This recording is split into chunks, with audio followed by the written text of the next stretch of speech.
Happy Arbor Day, Timberwilde. It's day 8, and we are going to talk about my 5 favorite native trees, and then we are going to build our pollinator in a plot garden. For number 5 of my favorite Texas native trees is this conifer. Right now it's pretty low on the list because it's not very happy. But should it get happier and grow, it might go further up my list. Number 4 for my favorite Texas native trees is this bur oak that we planted. Bur oaks have the largest acorns I've ever seen, and I just adore them. For number 3 of my favorite Texas trees is the sandpaper tree. Right now it doesn't look like much, but just a few weeks ago it was covered in the most lovely white blossoms and happy buzzing bees all around. It's just a delightful tree to have in the spring. Number 2 for my Texas native trees is the golden leadball tree. I was hiking in Cathedral Rock Park when I turned a corner and just saw the craziest looking tree with yellow balls all over it, and it turns out it's a native Texas tree. I love it. It's so cool. And my number 1 favorite Texas native tree is the mountain laurel. Even though it only blooms for a short time, those purple blossoms that are covered with just the sweetest smelling flowers, and you always see happy buzzing bumblebees all over it. I adore this tree.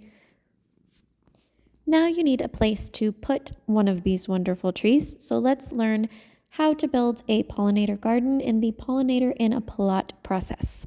First, you're going to find a small spot in your yard and cover it in newspaper.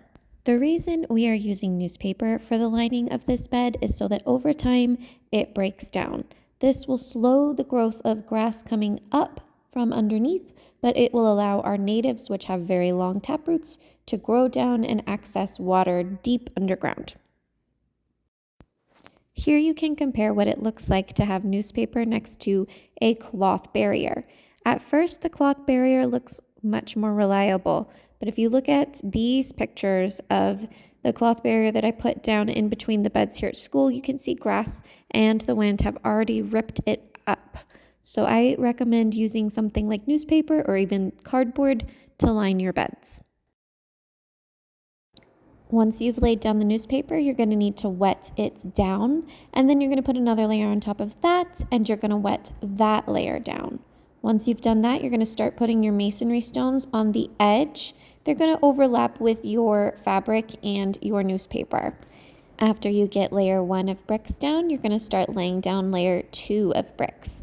You can see in this picture where I have shown you how layer 2 is going to overlap the gap in layer 1. Also, there's a ridge on the back that you want to make sure is nice and snug against the bricks from the lower level. Once you have put all of your bricks on layer 2, you're going to notice you have some gaps on the edges.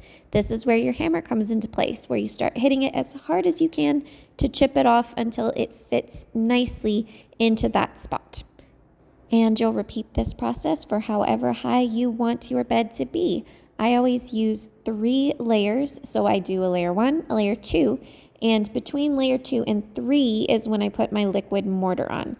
So I just glue right on the sides of where the gap is, put the brick over the gap, and fill everything into place.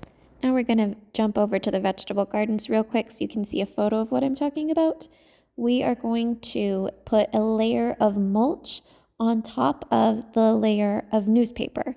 Then we're going to put a layer of soil, and we're going to top that off with a layer of living mulch. After we've done all that, our bed can be considered complete, except for the fact that we need some plants. To help you choose the plants that you would like to plant in your pollinator garden, I'd like you to go back to Timberwilde Earth Week 1, Day 4, where I talk about pollinator plants that you can plant in your garden. Thank you so much for joining me for Timberwilde Earth Week number 2. I hope you enjoy this bonus footage of bats. Look up, and there he is perched right up on the top, you know. He stayed there for a little while, and then he took off. Yay! Yay, we were just talking about you, and we're so happy. Come down and eat the mosquito.